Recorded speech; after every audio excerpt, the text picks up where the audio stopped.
And diaspora, we just don't want to be known for our remittances. We want to be also known for other things that we can be able to do. We can be able to do things that are in various other ways, improving our manufacturing, improving our road infrastructure. But they need to put diaspora bonds to us so that we can be able to do that. We want to make sure that we have structured ways of getting investments back into Kenya and things that we can be able to do in a big way. So diaspora, as I was saying, is just like that bee that goes out to get nectar from various flowers and get it back to the hive. Our hive is Kenya, and everybody in the diaspora is ready to get the nectar back to the hive, as long as there is a conducive environment that the government has created to enable us to reinvest back in our country. The diaspora is willing. In fact, we follow what is going on in Kenya day to day. We are very cognizant of what is happening. We are not detached. The diaspora is ready and willing to be able to work with the government in a systematic way in which we are able to strategize and help our country move forward. We want to invest in many other areas that are there. So that is what I was talking about. Thank you, Dr. Okari. Good. Thank you, Robert. As always, appreciate your contributions and in particular the leadership. You're trying your very best and of course to put all the Kenyans abroad together. So then let's go to the last one here, and Zelani, obviously, understand the language said before. What should we, the diasporans, do, in particular, the younger ones? So both Go ahead, Dr. Robert Zelani. and Dr. Maria really put it together nicely. Can you hear me? So I just said Yes, today I yes, have keep on. another allegory, and I promise I wasn't preparing allegories, allegories all day, but I just thought about the allegory of Plato's allegory of the cave, where people live in a cave and live in a cave, and then the light comes in. I'm just gonna put it quickly. One person goes out to follow the light, then he comes back to tell the rest of the people what the light is about, and then other people start following. So that's how I think of the diaspora. And credit given, they've done great impacts in other places like remittances, like foundations, helping the less privileged and things of that nature.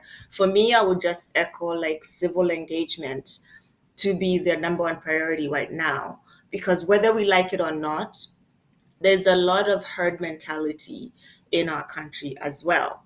And being that the diaspora has seen better or has access to better understanding of how politics look like or how civil engagement looks like, that's the number one thing that they should be transferring to our people in Kenya. For instance, if we just choose to educate people what what policies are or how legislature works in Kenya or what to expect, it will be much easier for people not to be taken advantage of. I recently was talking to somebody about the finance bill that triggered all this protest. And I told them, particularly at that point, I had not read the bill. And I asked them, have you read the bill? And they were like, yeah. So I said to them, okay, so what's your understanding of the bill? Gave me their little, their input on it.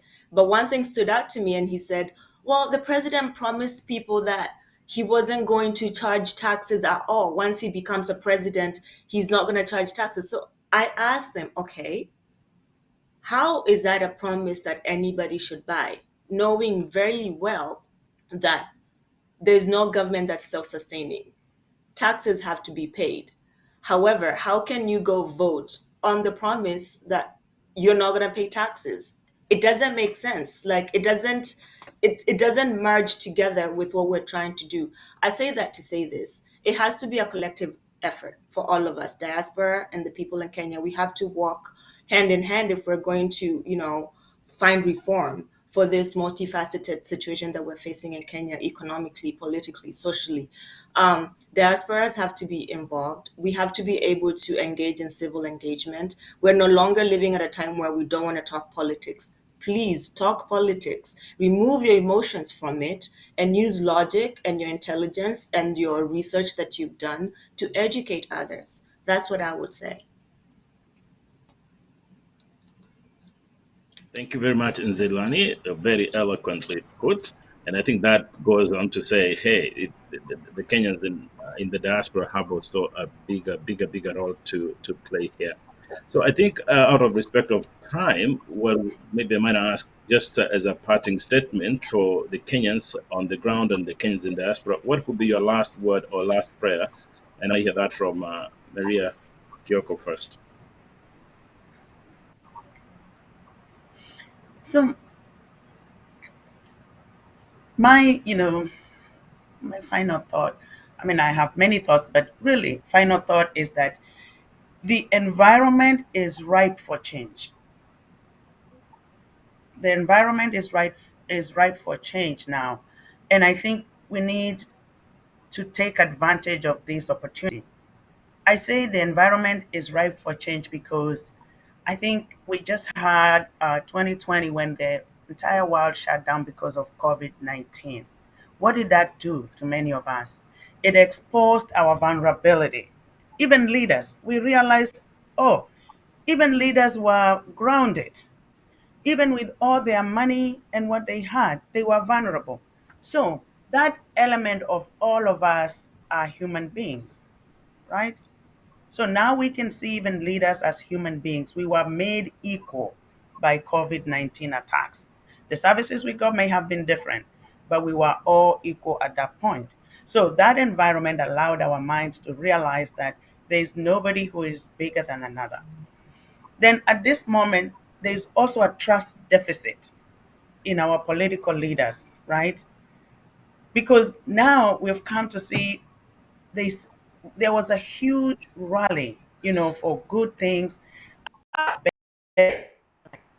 Has happened, and we no longer have that trust. So this is a right, you know, environment to be able to recreate that trust, re-engage, with our leaders, and then create the leaders that we want.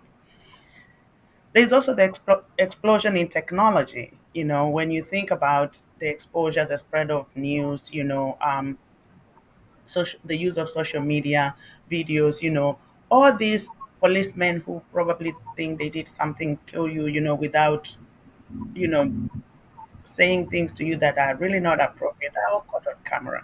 So they make us accountable. This social media has also made us accountable. You will be able to see. People will watch this video tomorrow, what I'm saying tomorrow, and they'll say, Maria, you said this, and they'll show it back to me, right?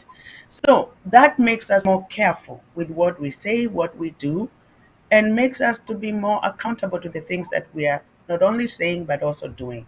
So I think that also creates that ripe environment. The other thing is just um, sometimes we say we remove emotion, but I remember I had attended a conference in West Africa, KDRTV, the Council for Social Sciences in Africa, and there was a lady who was presenting a paper, and she was talking about the feminist movement, and she said nothing happens without passion. For you to create anything, you must have passion. We are all driven by that passion. So we must have that passion, and the Gen Zs have paved the way with that passion. But then, of course, we also have to add reason. But we must be passionate for us to make change. There is no change that comes easy. And we are going to have a lot of people who will be resisting. So we must have a coalition of the willing. How do you have a coalition of the willing? I must convince you. To convince you, I must show you that I have passion for what I am saying. So I love the idea of having passion.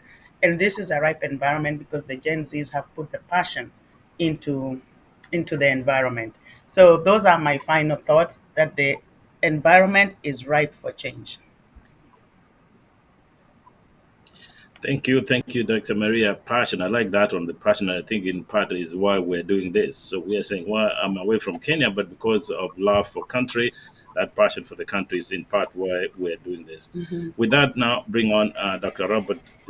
Just your parting statement, please.